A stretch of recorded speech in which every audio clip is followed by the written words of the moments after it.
Hello friends, स्वागत है आप सभी का सी बिबिकल आर्ट्स क्लास में। दोस्तों अब बिल्कुल तैयारी में लग जाइए क्योंकि अब टाइम टेबल भी जारी हो चुका है। अब आपको यहाँ पे कुछ इम्पोर्टेंट काम करने हैं। अगर आप इस प्रकार से तैयारी नहीं करेंगे तो बहुत बड़ी मुसीबत में आप पड़ सकते हैं। जो आपके टारगेट है, जो आपके सपने हैं, उससे आप जो है वंचित रह सकते हैं। सबसे पहले दोस्तों मैं आपको बता दूं कि अगर आपको टॉपर के लिस्ट में आना है तो आपको 3 काम करने हैं। ठीक है, पहला काम ये है कि आपको जो है अच्छे कंटेंट जो है ये आपको तैयार करना होगा। ठीक है, अच्छा कंटेंट तैयार करना होगा। इसके बाद जो है आपको एमसी क्वेश्चन, ठीक है, एमसीक्यू क्वेश्चन जो है ये प्रैक्टिस करनी होगी। और इसके साथ में पीवाईक्यू, प्रीवियस ईयर क्वेश्चन, इसकी जगह पे आप मॉडल पेपर जो है आप इसको सॉल्व करिए तो ज़्यादा बेटर होगा। ठीक है, तो ये 3 काम करने हैं आपको, मॉडल पेपर और प्रीवियस ईयर क्वेश्चन, यही आपको सॉल्व करने हैं। आज के इस वीडियो में मैं आपको समाजशास्त्र के 2022 में जो पेपर हुआ था वो पूरा सॉल्व करके दिखाने वाला हूं, अच्छे तरीके से आपको समझाने वाला हूं। यहाँ पे 2022 का देख लीजिए, 2022 के पेपर मैंने यहाँ पे सॉल्व कर लिया है। अब इसको आसान शब्दों में और बहुत अच्छे तरीके से मैं आपको बताऊंगा। बस थोड़ा सा अगर आप इसे समझने की कोशिश करेंगे तो आपको अच्छे से समझ में आ जाएगा। चलिए शुरुआत करते हैं, आज का ये बहुत ही बेहतरीन वीडियो होने वाला है। सबसे पहला सवाल दोस्तों यहाँ पे देखिए, बहुविकल्पीय में यहाँ पे जो प्रश्न पूछे जाते हैं, पहला सवाल यहाँ से कवर करते हैं हम लोग। तो यहाँ पे देखिए बहुविकल्पीय सवाल नंबर जो है 1 यहाँ पे दिया गया है। तो यहाँ पे है, निम्नलिखित में से कौन सी जाति की विशेषता नहीं है। तो इसमें 4 ऑप्शन दिया है कि जाति की विशेषता नहीं है। तो इसमें करेक्ट आंसर देखिए मैंने यहाँ पे लिख दिया है भाषा में समानता। ठीक है, भाषा में समानता जो है ये जाति की जो है विशेषता नहीं है। तो इसमें करेक्ट आंसर क्या हो जाएगा, भाषा में समानता। तो यहाँ पे कैसे लिखना है उसका उत्तर, पहले का तीसरा, इसके बाद उसका आंसर लिखेंगे, इसके बाद टिक कर देंगे इस प्रकार से, और प्रश्नोत्तर नंबर आपको इस तरह से लिखना होगा। अगर आप इस प्रकार से कॉपी लिखते हैं तो आपको दिक्कत नहीं होगी और पूरा नंबर आपको यहाँ पे मिलेगा। देखिए प्रश्नोत्तर नंबर मैंने 1 लिखा है और इसके बाद जो है यहाँ पे इसका आंसर लिखा है। फिर इसके बाद एक लाइन छोड़ के दूसरा क्वेश्चन नंबर यहाँ पे मैंने लिखा है। तब इससे क्या होगा, ये क्वेश्चन और ये क्वेश्चन दोनों अलग दिखाई देंगे, जिससे जो है एग्जामिनर को चेक करने में कॉपी तो कोई दिक्कत नहीं होगी, आसानी से कॉपी चेक कर सकते हैं। और ये जो स्पष्ट रूप से दिखाई देगा, साफ लगेगा, सुंदर दिखेगा। कॉपी जितनी अच्छी दिखेगी, जितनी सुंदर दिखेगी, आपको नंबर भी उतना ज्यादा मिलेगा। इसके बाद सवाल दोस्तों दूसरा देखिए, यहाँ पे ग्रामीण नगरीय शहर की अवधारणा क्या है। ग्रामीण नगरीय शहर की अवधारणा क्या है, तो यहाँ पे कह सकते हैं गांव में और नगर में दोनों यहाँ पे बातें कह रही, इसकी अवधारणा क्या है। तो जहाँ पे ग्राम्यता एवं नागरिकता की सम्मिश्रण पाया जाता है, यानी जहाँ पे गांव के लोग भी रहते हैं, नगर के लोग भी रहते हैं, इन दोनों का जो सम्मिश्रण होता है उसे कहते हैं ग्रामीण नगरीय शहर। यानी गांव से लोग शहर में जाते हैं, ठीक है, और कुछ लोग होते हैं जो नगर से गांव में आते हैं। किस प्रकार से दोनों का सम्मिश्रण, इसमें तीसरा आंसर सही हो जाएगा। तो यहाँ पे देखिए दूसरे का तीसरा सही है, ग्राम्यता एवं नागरिकता का सम्मिश्रण। इस प्रकार से लिख के आपको यहाँ पे सही का निशान लगा देना, ये आपका पूरा हो गया।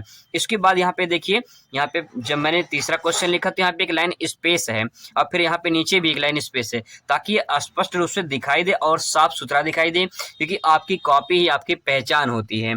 ठीक है, इसके बाद दोस्तों आप तीसरा क्वेश्चन देखिए, संस्कृति क्या है। संस्कृति क्या है ये क्वेश्चन पूछा गया है, बहुत ही मोस्ट इंपॉर्टेंट है। तो इसका आंसर देखिए मैंने यहाँ पे लिख दिया, संस्कृति में तीसरा सही है, यानी तीसरा का मतलब पहला और दूसरा, ये वाला ऑप्शन इसमें जो है, ये वाला ऑप्शन इसमें सही है। ठीक है, तो यहाँ पे देखिए पहले का जो है पहला और दूसरा दोनों सही है, तो यहाँ पे लिख के सही का निशान लगा देंगे, बस काम हो गया। ठीक है, इसके बाद तो आपका क्वेश्चन नंबर 4 आता है। क्वेश्चन नंबर 4 में देखिए क्या पूछा गया है।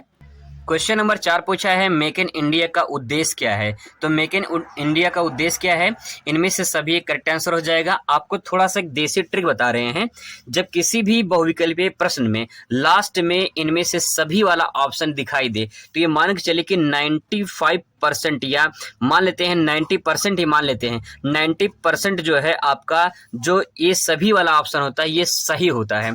तो अगर आप जो है तुक्का भी मार देंगे तभी जो आपका ये करेक्ट आंसर हो जाता है, 90% चांस में ये सही होता है। तो इसीलिए जो है ये छोटा सा ट्रिक है कि लास्ट में जब इनमें से सभी दिया रहे तो ये समझ जाना कि इनमें से सभी वाला क्वेश्चन ज्यादातर संभावना है सही होने का। तो चौथे का सही आंसर क्या हो जाएगा, इनमें से सभी लिख के इस पास टिक कर देंगे, आपका आंसर खत्म हो गया। ठीक है, इसके बाद दोस्तों आपका आता है, जाति के लिए अंग्रेजी शब्द कास्ट की उत्पत्ति किस प्रमुख भाषा से हुई है। तो यहाँ पे सवाल नंबर 5 पूछा, इस प्रकार से पूछेगा तो इसका आंसर क्या लिखेंगे, इसका आंसर दोस्तों हो जाएगा पुर्तगाली। ठीक है, पांचवें का तीसरा तो पुर्तगाली हो जाएगा, यहाँ पे लिख के सही कर देंगे। तो बहुविकल्पीय सवाल देखिए इस प्रकार से जो है ये 5 प्रश्न यहाँ पे बहुत अच्छे तरीके से मैंने यहाँ पे लिखा है।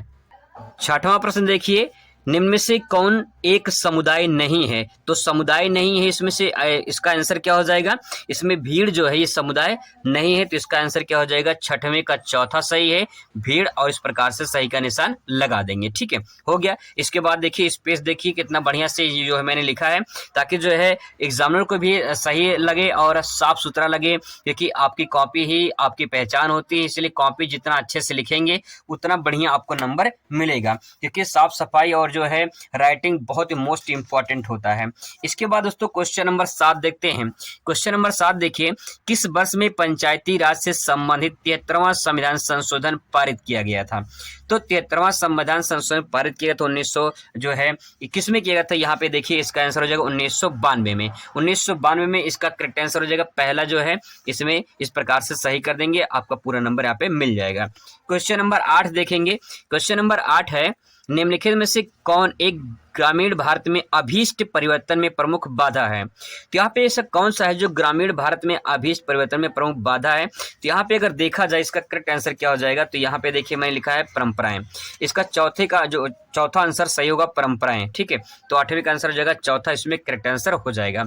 इसके बाद दोस्तों क्वेश्चन नंबर आता है आपका 9। क्वेश्चन नंबर 9 देखिए, निम्नलिखित में से कौन भौगोलिक पर्यावरण का तत्व है? धर्म, विश्वास, वर्षा, विवाह। तो इसमें करेक्ट आंसर क्या हो जाएगा? इसमें वर्षा हो जाएगा, यही इसमें करेक्ट आंसर हो जाएगा। इसका करेक्ट आंसर हो जाएगा वर्षा। इसके बाद देखिए लास्ट 10वां सवाल। 10वां सवाल दोस्तों यहाँ पे 10 सवाल बहुविकल्पी पूछा जाता है, तो बहुत ही मोस्ट इंपॉर्टेंट होता है। इसको बहुत अच्छे तरीके से आप इसे रिवाइज करेंगे, प्रैक्टिस करेंगे। दहेज निरोधक अधिनियम कब पारित किया गया था? तो इसमें जो है इसका आंसर हो जाएगा 1961। तो यहाँ पे देखिए 1961, 10वें का पहला 1961, इस प्रकार से टिक कर देंगे। 10 नंबर का जो है ये 10 क्वेश्चन आपका तैयार यहाँ पे हो जाएगा। इस प्रकार से बहुविकल्पीय क्वेश्चन लिखेंगे। इसके बाद दोस्तों आपका आता है अति लघु क्वेश्चन।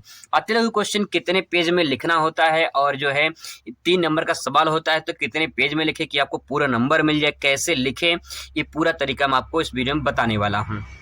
सबसे पहले दोस्तों आप ये जान लीजिए कि जो है अति लघु जो प्रश्न होता है वो कितने शब्दों में लिख सकते हैं। तो यहाँ पे देखिए आपका जो निर्देश दिया रहता है, इस निर्देश में यहाँ पे अति लघु क्वेश्चन जो है वो उसका शब्द कितने शब्द में लिखना है वो दिया रहता है। तो यहाँ पे देख लीजिए लगभग 25 शब्दों में आपको लिखना होता है। तो जो आपका अति लघु प्रश्न होता है, ये अति लघु जो प्रश्न होता है इसको जो है आप 25 शब्दों में लिख सकते हैं। ठीक है, 25 शब्द से कम नहीं होना है, 25 शब्द से ज्यादा भले हो जाए। ठीक है, तो ध्यान में रखना है कि 25 शब्द में जो है आपको उत्तर लगभग देना रहता है। अब यहाँ पे दोस्तों इसका आंसर जो है किस प्रकार से लिखेंगे? दोस्तों 3 नंबर का प्रश्न है, तो सही तरीके से लिखेंगे तभी आपको 3 में 3 नंबर मिलेगा। सवाल है राष्ट्रवाद से आप क्या समझते हैं? तो इसका आंसर देखिए यहाँ पे मैंने आंसर लिखा है 25 शब्दों से अधिक आंसर यहाँ पे है। लिखने के तरीका देख लीजिए। सबसे पहले यहाँ पे अति लघु प्रश्न लिखा गया है, इसके बाद प्रश्नोत्तर नंबर 11 है। यहाँ पे आप देख लीजिए पेपर में प्रश्नोत्तर नंबर 11 है, और इसके बाद जो है यहाँ पे सबसे पहले आप हेडिंग डालेंगे, क्योंकि सवाल क्या पूछा है? राष्ट्रवाद से आप क्या समझते हैं, तो आपका हेडिंग क्या बन जाएगा? राष्ट्रवाद। ठीक है, यहाँ पे इसके बाद जो है राष्ट्रवाद हेडिंग डालेंगे, इसके बारे में 2 लाइन लिखेंगे। क्या लिखेंगे इसके बारे में? बहुत आसान शब्दों में लिखा है, मैं आपको याद कराऊंगा, पूरी अच्छे तरीके से समझने की कोशिश करेंगे आप लोग। राष्ट्रवाद उस भावना या विचारधारा को कहते हैं जो व्यक्ति तथा समाज में राष्ट्र हित के प्रति प्रेम भावना, समर्पण के भाव दिखाई देते हैं। अर्थात दोस्तों मैं आपको बहुत ही सिंपल वर्ड में आपको समझाऊं तो मान लीजिए अगर आपका परिवार है, ठीक है, अगर आपका परिवार है, आप इस परिवार के सदस्य हैं, ठीक है, आपका परिवार है और आप अपने परिवार के सदस्य हैं। अगर आपके परिवार पे कोई आंच आती है, ये कोई परेशान करता है, कोई मारता है, कोई लड़ाई झगड़ा होता है, तो क्या आप चुप मार के देखेंगे? ऐसा नहीं होगा कि आप चुप मार के देखेंगे, जान दे देंगे अपने परिवार के लिए, लड़ाई झगड़ा करेंगे अपने परिवार के लिए। यानी कहने का तात्पर्य है कि जिस परिवार पे अगर कोई आंच आती है, कोई लड़ाई झगड़ा करता है, कोई मारता है, उस परिवार के लिए जब अपनी जान देने के तैयार हो जाते हैं, उसी प्रकार से परिवार क्या है? आपका अपना खून है, अपना परिवार है, अपने रिश्ते हैं, तो इसीलिए आप अपने परिवार के लिए जान दे रहे हैं, ठीक है। ऐसे ही इस परिवार को आप राष्ट्र मान लीजिए, राष्ट्र मतलब देश, ठीक है। आप राष्ट्र मान लीजिए और इस राष्ट्र के क्या है? आप नागरिक हैं। तो समझ जाइए, अगर इस राष्ट्र पर जिस प्रकार से परिवार पे कोई आँच आया था, आपने जान देने को तैयार हो गए थे, उसी प्रकार अगर कोई राष्ट्र पे आँच आती है, राष्ट्र पे कोई देश अटैक करता है, कोई पाकिस्तान, चाइना, कोई भी देश अगर अटैक करता है, तो क्या आप चुप मार के देखेंगे? क्या आप उससे जो है अटैक करने देंगे? नहीं, आप जो है अपनी जान लड़ा देंगे, अपनी जो है जान की बाजी लगा देंगे, अपने आप को न्यौछावर कर देंगे, अपने देश के लिए अपने अपने आप को समर्पित कर देंगे। तो वही दोस्तों, जैसे अपने परिवार के लिए अपने आप को समर्पित किया है, जब अपने हम राष्ट्र और देश के लिए जो है समर्पित कर दें, तो उसे हम क्या कहेंगे? राष्ट्रवाद कहेंगे। आई होप आपको समझ में आया होगा। यही बातें यहाँ पे कहा गया है कि राष्ट्रवाद क्या है? एक भावना है, एक विचार है। लोगों के मन में जो विचार उत्पन्न होते हैं कि हम अपने देश के लिए कुछ कर सकते हैं, अपने देश के लिए जान दे सकते हैं। जिस प्रकार से लोग अपने परिवार के लिए जान देने तैयार होते हैं अगर उस परिवार पे कोई आँच आता है, उसी प्रकार से अगर हम राष्ट्र के लिए अपने जो है अपने जान देने के लिए तैयार हो जाएं, यानी कुछ भी अगर आँच आती है देश पे, तो हम पूरी तरह से खड़े रहें अपने देश के साथ में, तो उसे कहते हैं राष्ट्रवाद। यहाँ पे वही बात कहा गया कि जो व्यक्ति समाज में राष्ट्र के प्रति अपने प्रेम भावना अपने आप को समर्पण कर दे, तो वो जो भावना दिखाई देती है उससे कहते हैं राष्ट्रवाद। एक लाइन में और समझ सकते हैं इसी परिभाषा को। यहाँ पे देखिए, पैराग्राफ चेंज करके मैंने लिखा है कि राष्ट्र तथा राष्ट्र हित के लिए बड़े से बड़ा त्याग और बलिदान करने को जो तैयार रहता है, उसे राष्ट्रवाद कहते हैं। तो दोस्तों, बहुत ही आसान शब्दों में लिखा है, आसानी से समझ सकते हैं, कोई किताबी भाषा नहीं है, कोई ऐसे समझाएगा नहीं, बस पढ़ के सुना देंगे, समझा देंगे थोड़ा सा कि देखो ऐसे से तैयार कर लेना, लेकिन तैयार कैसे करना है ये कोई नहीं बताएगा। तो आई होप आपको समझ में आया होगा। बस इतना समझ लीजिए कि जिस प्रकार से अपने परिवार के लिए जान देने के लिए तैयार है, उसी प्रकार से जब अपने हम राष्ट्र देश के लिए अपने आप को न्यौछावर कर दें, अपने आप को बलिदान कर दें, तो उसे राष्ट्रवाद कहते हैं। ठीक है, अब दोस्तों अगला सवाल देखते हैं। अगला सवाल यहाँ पे देखिए, भारत में जनसंख्या वृद्धि रोकने के सुझाव दीजिए। तो 3 नंबर में सवाल पूछा है, जनसंख्या वृद्धि के रोकने के सुझाव में आपको जो है यहाँ पे 3 पॉइंट देना है, तभी जाके पूरा नंबर आपको मिलेगा। ऐसे आंसर लिखा जाता है, इस बात को ध्यान रखेंगे। जैसे सवाल पूछे वैसे आंसर आपको लिखना है। तो पूछा है जनसंख्या वृद्धि रोकने के 3 जो है सुझाव दीजिए। तो 3 तो नहीं पूछा है, लेकिन 3 नंबर में पूछा है, इसीलिए हम लोग यहाँ पे 3 जो है हेडिंग इस्तेमाल करेंगे। अगर आप चाहें हेडिंग लिख सकते हैं, नहीं तो आप जो है आप चाहें तो उसकी पूरी तरह से व्याख्या भी कर सकते हैं, कोई दिक्कत नहीं है। दोस्तों, मैंने यहाँ पे जो है अच्छे तरीके से आंसर लिखा है, बहुत आसान शब्दों में और बहुत साफ सुथरा यहाँ पे अच्छे से लिखा है। राइटिंग बहुत इंपॉर्टेंट होता है, आसानी से समझ सकते हैं। यहाँ पे जो क्वेश्चन मैंने ये वाला क्वेश्चन लिखा है, जरा आप देख सकते हैं यहाँ पे, इस क्वेश्चन के बाद यहाँ पे मैंने एक लाइन गैप दिया है, ताकि ये प्रश्नोत्तर नंबर जो है आप स्पष्ट रूप से दिखाई दे, एग्जामिनर को पता चलना चाहिए कि किस प्रश्नोत्तर का नंबर जो है आप उत्तर लिख रहे हैं। तो यहाँ पे ये स्पष्ट रूप से ये हो गया अलग, ठीक है। इसके बाद देखिए, मैंने जो दूसरा क्वेश्चन लिखा तो 2 लाइन छोड़ दिया। इससे क्या होगा, इससे जो अगला क्वेश्चन है वो पूरा साफ दिखाई देगा, अलग दिखाई देगा, मिक्स नहीं होगा, खिचड़ी मेल नहीं होगा। बहुत सारे लोग होते हैं उसमें सटा सटा के लिख देते हैं, एग्जामिनर इतनी फास्ट कॉपी चेक करते हैं कि पता भी नहीं चलता कि 11वें का आंसर कि 12वें का आंसर है। तो इसीलिए दोस्तों आपको थोड़ा सा जगह देना है, स्पेस देना है। यहाँ पे देखिए कई सारे फायदे होते हैं। एक तो आपका साफ सुथरा दिखाई देता है, क्वेश्चन नंबर अलग दिखाई देता है, और पेज भी अच्छे से कवर हो जाते हैं। एग्जामिनर को नहीं लगता कि आप जानबूझ के पेज छोड़े हैं, क्योंकि ये साफ सुथरा दिखाई दे रहा है, ठीक है। इस बातों को ध्यान से आप सुन लीजिए, समझ लीजिए, और ऐसी कॉपी अगर आप लिखते हैं तो पक्का है कि आप अच्छे नंबर से जरूर पास होंगे और टॉपर की श्रेणी में जरूर आप आएंगे, ठीक है। इसके बाद दोस्तों आप यहाँ पे देखिए प्रश्नोत्तर नंबर 12, और यहाँ पे मैंने हेडिंग डाला है। यहाँ पे इस हेडिंग डालने से जो है इस प्रश्न का उत्तर मैंने लिखा है, इसकी क्वालिटी और बढ़ जाती है। डायरेक्ट मैं चाहता तो डायरेक्ट भी ले सकता था, लेकिन यहाँ पे जो हेडिंग पड़ा है, इस हेडिंग की वजह से इसका उत्तर जो है और स्मार्ट हो गया है। इसको कहते हैं स्मार्ट तरीके से आंसर देना, इसको कहते हैं एग्जामिनर से 3 का 3 नंबर छीन लेना। यही तरीका तो होता है। अगर आप इस प्रकार से लिखेंगे तो पक्का है कि आपको 3 में 3 जरूर मिलेगा, ठीक है। अब देखिए हेडिंग है, भारत में जनसंख्या वृद्धि रोकने को सुझाव। क्योंकि प्रश्न में क्या पूछा है, प्रश्न में तो यही पूछा है, भारत में जनसंख्या वृद्धि रोकने के सुझाव। तो इसका आंसर देखिए, पहला, रोकने के सुझाव में अगर शिक्षा का प्रसार किया जाए, अगर लोगों को पढ़ाया जाए, बच्चियों को पढ़ाया जाए, तो कहीं न कहीं जो है जनसंख्या वृद्धि में जो है कम किया जा सकता है, जनसंख्या वृद्धि को रोका जा सकता है। क्योंकि अगर महिलाएँ शिक्षित होंगी तो कहने का तात्पर्य है कि बहुत चीज़ें जो है परिवर्तन हो सकती हैं, ठीक है? तो शिक्षा का प्रसार होना चाहिए, पहला पॉइंट। दूसरा, विवाह की न्यूनतम आयु में वृद्धि करना चाहिए। बहुत सारे ऐसे लोग हैं, आज के डेट में भी लोग बाल विवाह करते हैं। वैसे तो ये कानून अपराध है बाल विवाह, लेकिन अभी भी कहीं बहुत सारे ऐसे लोग हैं जो करते हैं, इसको नहीं करना चाहिए। बाल विवाह जो है वो पूरी तरह से अपराध है। दूसरी बात ये है कि जो विवाह होती है उसकी जो न्यूनतम आयु है उसको थोड़ा सा वृद्धि किया जाए, बढ़ा दिया जाए, ताकि जो है शादी होगी तो बच्चे होंगे तो जैसे जनसंख्या वृद्धि होती चली जाएगी। कहने का तात्पर्य यह है कि अगर जो जनसंख्या रोकना है तो कहीं न कहीं ये चीज़ हमें फॉलो करना पड़ेगा। इसके बाद तो परिवार नियोजन। परिवार नियोजन का मतलब ये होता है कि यहाँ पे अगर मैं आपको बहुत सिंपल तरीके में समझाऊँ तो यहाँ पे देखिए परिवार की बात हो रही है, ठीक है? परिवार की बात हो रही है और यहाँ पे शब्द लिखा है नियोजन। नियोजन का मतलब होता है किसी भी काम को योजनाबद्ध तरीके से करना, ठीक है? आपका बोर्ड पेपर है, आप बोर्ड पेपर की तैयारी अगर योजनाबद्ध तरीके से करेंगे तो आप जरूर टॉपर बन जाएंगे, लेकिन अगर योजना बना के काम नहीं करेंगे तो आप जो है टॉपर की लिस्ट में नहीं आ सकते हैं। इसलिए दोस्तों आप योजना बनाकर चलिए, समय के साथ चलिए, आप जरूर टॉपर बनेंगे। तो वही बात यहाँ पे कहा गया कि परिवार को अगर बढ़ाना है तो योजनाबद्ध तरीके से बढ़ाना है। ऐसा नहीं कि एक बच्चा पैदा हुआ फिर अगले साल दूसरा बच्चा पैदा हो गया, ऐसा नहीं है। दूसरे बच्चे में कम से कम 5 साल का गैप होना चाहिए और हम दो हमारे दो, यही जो है स्लोगन होना चाहिए। ऐसा नहीं हम दो हमारे 10, ये स्लोगन नहीं होना चाहिए। आज की डेट में हम दो हमारे दो या हम दो हमारे एक होना चाहिए, ठीक है? तो कहने का तात्पर्य दोस्तों यही है कि अगर ये 3 पॉइंट जो यहाँ पे लिखे गए हैं अगर इनको फॉलो किया जाए तो जनसंख्या वृद्धि रोका जा सकता है। तो दोस्तों ये बहुत ही अच्छे तरीके से आसान शब्दों में मैंने आंसर लिखा है। अब देखिए अगला क्वेश्चन, यहाँ पे अगला क्वेश्चन क्या है?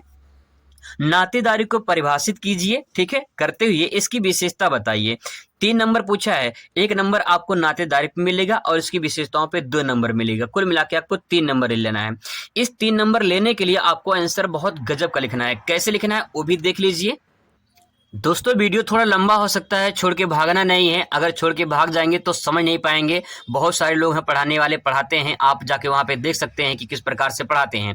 लेकिन जो मैं तरीका बता रहा हूँ, अगर इस प्रकार से अगर आप पढ़ लेंगे, समझ लेंगे तो पक्का है कि आप अच्छे नंबर से पास हो जाएंगे और आपके अंदर काबिलियत भी होगी। ऐसा नहीं कि रट्टा मार वाला काम, यह रट्टा मार काम नहीं होता है। यहाँ पे अंडरस्टैंडिंग पे फोकस किया जाता है कि समझते कैसे हैं, समझ के पढ़ते कैसे हैं, लंबे टाइम तक याद कैसे कर सकते हैं, इस बात को मैं सिखाता हूँ यहाँ पे। तो देखिए आंसर आपके सामने है। मैंने आपसे कहा था आंसर कमाल का लिखेंगे तभी आपको पूरा नंबर मिलेगा।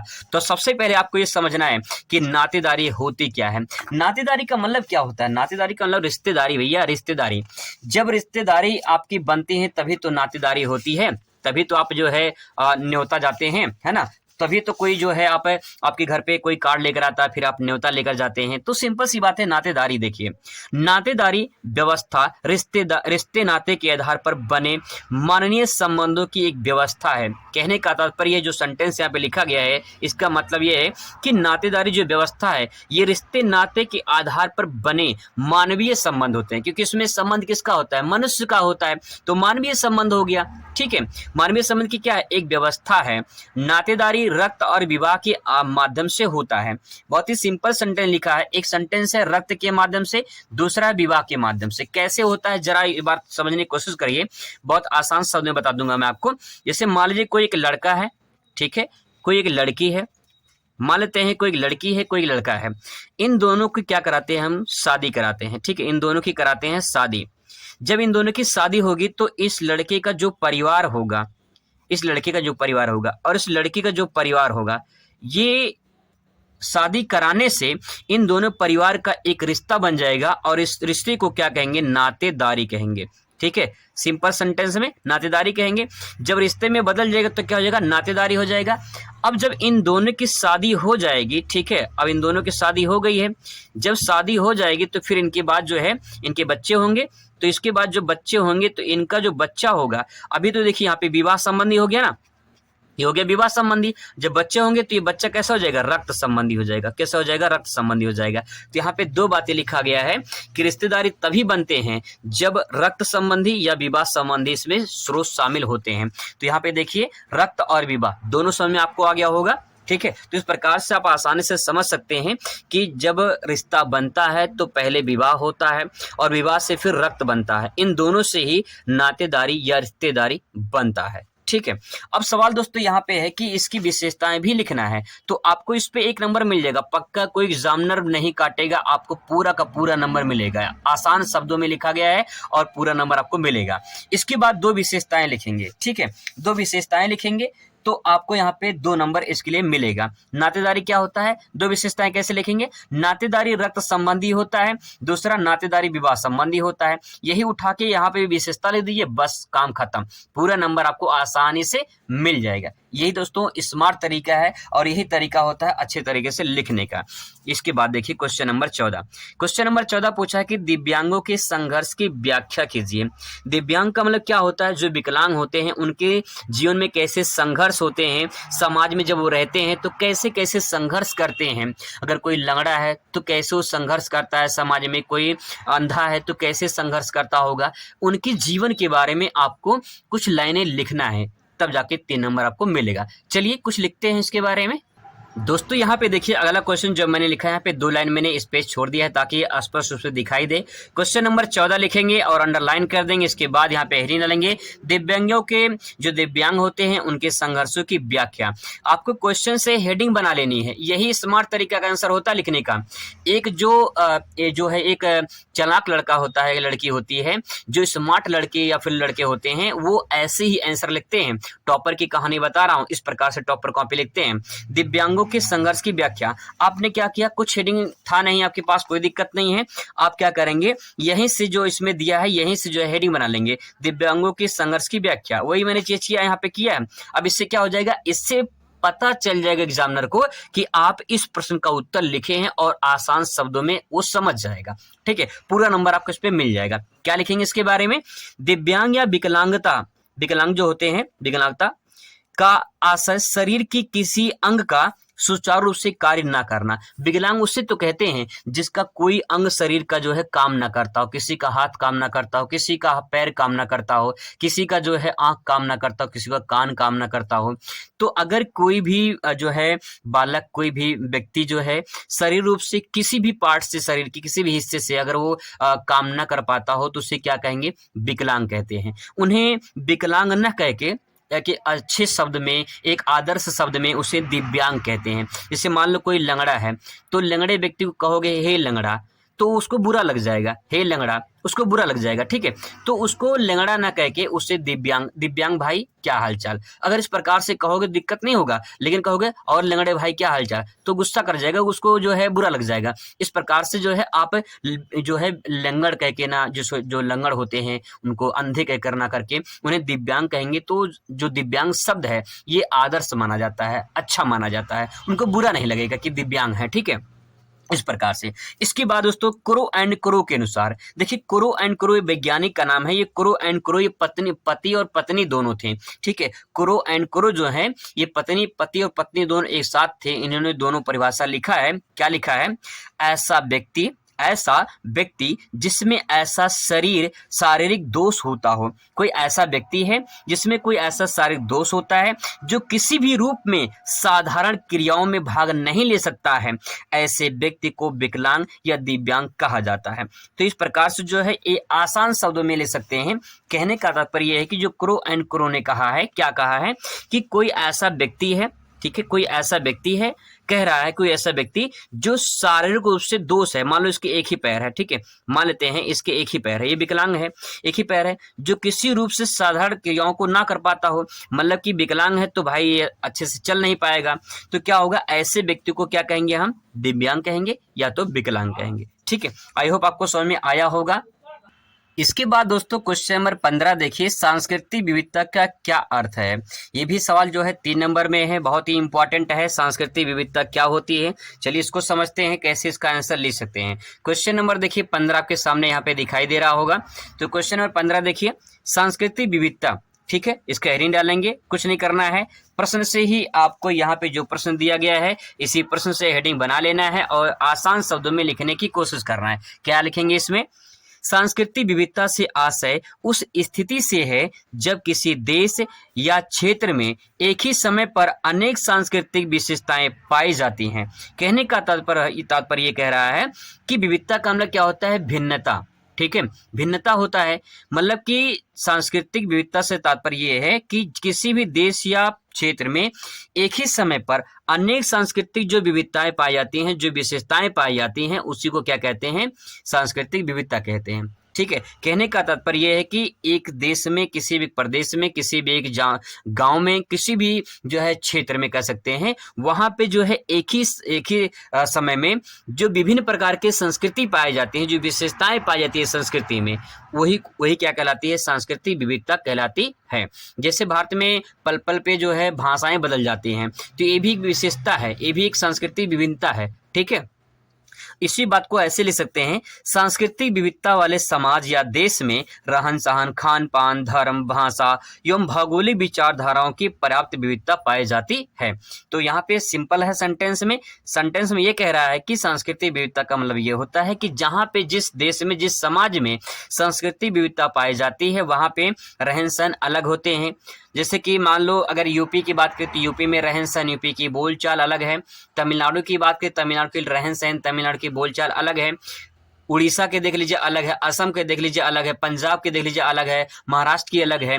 और कहने का तात्पर्य यह है कि भारत में अलग अलग प्रकार के धर्म भी पाए जाते हैं, हिंदू, मुस्लिम, सिख, ईसाई, जैन धर्म, बौद्ध धर्म। तो ये जो धर्म की विविधता पाई जाती है, जो भाषाएं अलग अलग होती हैं, जो खान पान अलग अलग होते हैं, ये जो भौगोलिक विचारधाराएं अलग अलग होती हैं, कहीं जलवायु कम पाई जाती है, कहीं मतलब अलग पाई जाती है, कहीं तापमान ज़्यादा होता है, कहीं कम होता है। तो ये सब जो भिन्नताएं पाई जाती हैं, ये सांस्कृतिक विविधता के अंतर्गत आती हैं। ठीक है, आगे देखिए क्वेश्चन नंबर जो है अगला देखते हैं, क्वेश्चन नंबर 16 देखिए, क्षेत्रवाद से आप क्या समझते हैं? तो क्षेत्रवाद से आप क्या समझते हैं, इसके बारे में क्या लिखेंगे? सबसे पहले दोस्तों आप क्षेत्रवाद भी यहाँ पे देखिए, क्षेत्रवाद की हेडिंग डालेंगे, यहाँ से ले लेंगे। ठीक है, तो मैंने यहाँ पे लिखा है क्षेत्रवाद। अब इसके बारे में क्या लिखेंगे? क्षेत्रवाद की विचारधारा संपूर्ण राष्ट्र की तुलना में अपने ही क्षेत्र के सर्वश्रेष्ठ मानने एवं सभी क्षेत्रों में उसे प्राथमिकता देने की पक्षपातपूर्ण भावना है। क्षेत्रवाद में भाषा, धर्म, जाति, आर्थिक विकास आदि के आधार पर अपने क्षेत्र को सर्वश्रेष्ठ समझना, ये क्षेत्रवाद कहलाता है। जैसे मैं अगर आपको सिंपल भाषा में समझाऊं, जैसे मान लीजिए यहाँ पे एमपी है, ठीक है, यहाँ पे यूपी है, यहाँ पे मान लेते तेलंगाना है, यहाँ पे तमिलनाडु है, और यहाँ पे मान लेते हैं जैसे बिहार है। ठीक है, तो यहाँ पे क्या होता है, मान लीजिए महाराष्ट्र है। अब होता क्या है कि अलग अलग स्टेट हैं, अलग अलग क्या है, स्टेट हैं। हर राज्य वाले अपने आप को सर्वश्रेष्ठ मानने की कोशिश करते हैं कि हम अगर बिहार वाले हैं तो हम बिहार के हैं, हम सर्वश्रेष्ठ हैं। हम यूपी वाले हैं तो हम यूपी के सर्वश्रेष्ठ हैं। हम महाराष्ट्र के हैं तो हम महाराष्ट्र के सर्वश्रेष्ठ हैं। तमिलनाडु के तमिलनाडु के सर्वश्रेष्ठ हैं। मतलब कहने का तात्पर्य है कि जो क्षेत्र वाले जो ये हैं, वो अपने आप को अगर हमेशा अव्वल अपने आप को बनाएं, हमेशा ये सोचे कि हम ही जो हैं वो हम ही हैं, हमारे सिवाय कुछ भी कोई नहीं है, कोई स्टेट वाला नहीं है, तो समझिए वो क्षेत्रवाद की भावना है। जब कोई बिहारी महाराष्ट्र में कमाने जाता है तो वहाँ महाराष्ट्री जो मराठी लोग होते हैं वो कहीं की अगर जो है जलन की भावना रखे, इनसे कोई जो है पक्षपात करे, तो कहने का तात्पर्य यही है कि यहाँ पे क्षेत्रवाद हो रहा है। ठीक है, तो वही चीज यहाँ पे बताया गया है कि जब कोई भी क्षेत्र दूसरे क्षेत्र से अपने आप को सर्वश्रेष्ठ बताए, अपने आप को जो है भाषा, धर्म, जाति आदि के आधार पे जो है विकसित बताए, तो समझिए वहाँ पे क्षेत्रवाद है। ठीक है, तो इस पूरे प्रक्रिया को क्षेत्रवाद कहा जाता है। आई होप आपको आसानी से समझ में आ चुका होगा।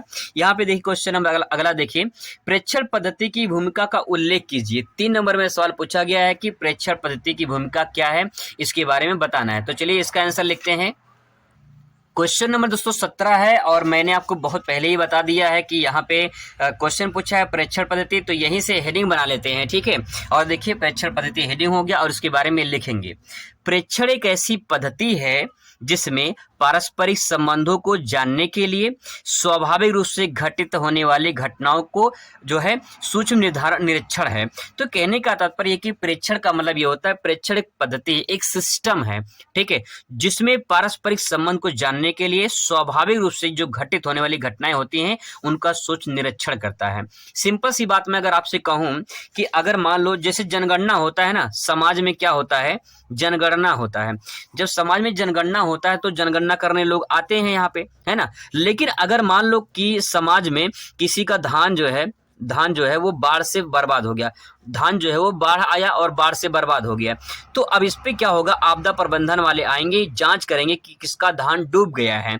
जब ये छोटे से सर्वेक्षण किया जाए, इसका निरीक्षण किया जाए, तो ऐसे छोटे छोटे निरीक्षण को प्रेक्षण कहा जाता है। ठीक है, आई होप आपको क्लियर हो चुका होगा कि प्रेक्षण क्या है। एक प्रेक्षण एक सर्वेक्षण का ही सिस्टम होता है। सर्वेक्षण में जांच करना होता है। ठीक है, तो वही यहाँ पे सूक्ष्म निरीक्षण है। सूक्ष्म मतलब छोटा, निरीक्षण करना होता है देखना, निरीक्षण करना, जांच करना। ठीक है, देखना होता है। जैसे आप पेपर जब देने जाओगे तो वहां पे एक निरीक्षणकर्ता होता है, निरीक्षक होता है, जो आपके क्लास में होगा। वो टीचर जो है निरीक्षक होता है, नहीं आपको देखता है कि आप नकल तो नहीं कर रहे हैं, कुछ चीटिंग उटिंग तो नहीं कर रहे हैं, ये निरीक्षण कहलाता है। ठीक है, तो वही जो है जो सर्वेक्षण होता है उसी का छोटा रूप होता है प्रेक्षण। ठीक है, इस बात को ऐसे भी ले सकते हैं, प्रेक्षण पद्धति से मानवीय इंद्रियों का पूर्ण उपयोग करना, प्रत्यक्ष अध्ययन करना और सामूहिक व्यवहारों का जो है अध्ययन करना, ये प्रेक्षण कहलाता है। तो प्रेक्षण क्या है, एक सिस्टम है जो सर्वेक्षण का एक रूप होता है, लेकिन छोटे स्तर पर होता है। ठीक है, तो ये मानवीय इंद्रियां होती हैं उनके आधार पे उपयोग करना, यानी अपने जो है बौद्धिक क्षमता के आधार पे उपयोग करना, उनका अध्ययन करना, सामूहिक व्यवहारों का अध्ययन करना, ये सब जो है प्रेक्षण पद्धति के अंतर्गत आता है। ठीक है दोस्तों, क्वेश्चन नंबर 18 देखिए, सामाजिक परिवर्तन से आप क्या समझते हैं। तो यहाँ पे क्वेश्चन 3 नंबर में पूछा, सामाजिक परिवर्तन से क्या समझते हैं, इसके बारे में कैसे आंसर लिखेंगे। देखिए आंसर कैसे लिखेंगे, पहले लिखेंगे प्रश्नोत्तर नंबर 18, और मैंने आपको बहुत पहले बता दिया है कि हेडिंग प्रश्न से ही उठा लेंगे। तो यहाँ पे लिखेंगे सामाजिक परिवर्तन, लिखेंगे क्या, सामाजिक परिवर्तन एक लगातार चलने वाली प्रक्रिया है जिसमें समाज में बदलाव होते रहते हैं। दोस्तों अगर इसका मतलब मैं आपको बताऊं तो समझ लीजिए आप कहाँ रहते हैं। ठीक है, अगर मैं आपसे कहूं आप कहाँ रहते हैं तो आपका जवाब क्या होगा, आप समाज में रहते हैं। कहाँ रहते हैं, समाज में रहते हैं, क्योंकि मनुष्य एक सामाजिक प्राणी है, तो मनुष्य कहाँ रहता है, समाज में रहता है। अगर मैं आपको बताऊं कि आपके गांव में आप जहां पे रहते हो, अगर मैं आपसे कहूं कि आज से 10 साल पहले आप देखिए आपका गांव कैसे था, आपका क्षेत्र जो भी आप जिस जहां पे रहते हो, आपका क्षेत्र, आपका शहर, गांव कैसा था 10 साल पहले। आज की डेट में जो है वर्तमान समय में अगर बात करूं मैं, ठीक है, वर्तमान समय बात करूं यानी 2024 में अगर बात करूं, तो क्या आपको आपका समाज बदला सा दिखाई दे रहा है? भाई बहुत परिवर्तन दिखाई दे रहा होगा। ठीक है, तो कहने का तात्पर्य है कि समाज हर साल बदलता है। आज 2024 में कुछ दिखाई देगा, 2025 में जो है कुछ दिखाई देगा, आने वाले 2050 में समाज और बदला सा दिखाई देगा। तो कहने का तात्पर्य यही है दोस्तों इसमें कि सामाजिक परिवर्तन में लगातार जो परिवर्तन होते हैं, जो प्रक्रियाएं जो चल रही हैं बदलाव की, उसे कहते हैं सामाजिक परिवर्तन, जिसमें समाज में क्या होते रहते हैं, बदलाव होते रहते हैं।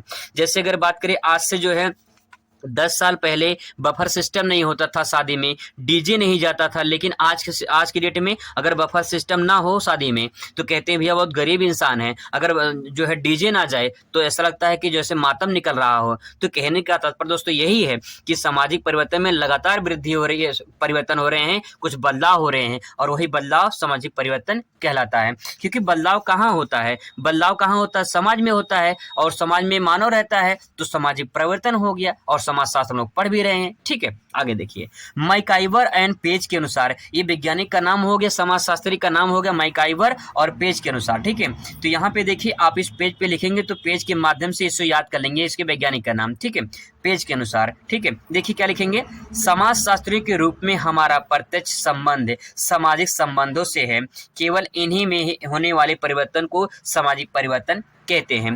कहने का तात्पर्य इसमें यही है कि सामाजिक संबंधों यानी मानव कहाँ रहता है, समाज में रहता है, और मानव के संबंध जो है समाज से ही होते हैं।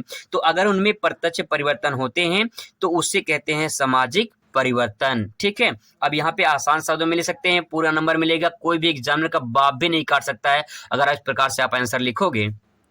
क्वेश्चन नंबर दोस्तों 19 देखेंगे। 19 देखिए, उदारीकरण का क्या अवधारणा है। अवधारणा का मतलब होता है कॉन्सेप्ट। अगर आपको हिंदी समझ में ना आए तो आप थोड़ा सा इंग्लिश पढ़ लेंगे, अगर आप जानते हैं, मतलब पढ़ना जाते हैं, समझते हैं थोड़ा सा। तो अवधारणा का मतलब होता है कॉन्सेप्ट, और कॉन्सेप्ट का मतलब होता है थॉट या विचार या भावनाएं। ठीक है, तो उदारीकरण के बारे में आप क्या जानते हैं, क्या समझते हैं, आपके क्या विचार हैं, यानी समाजशास्त्री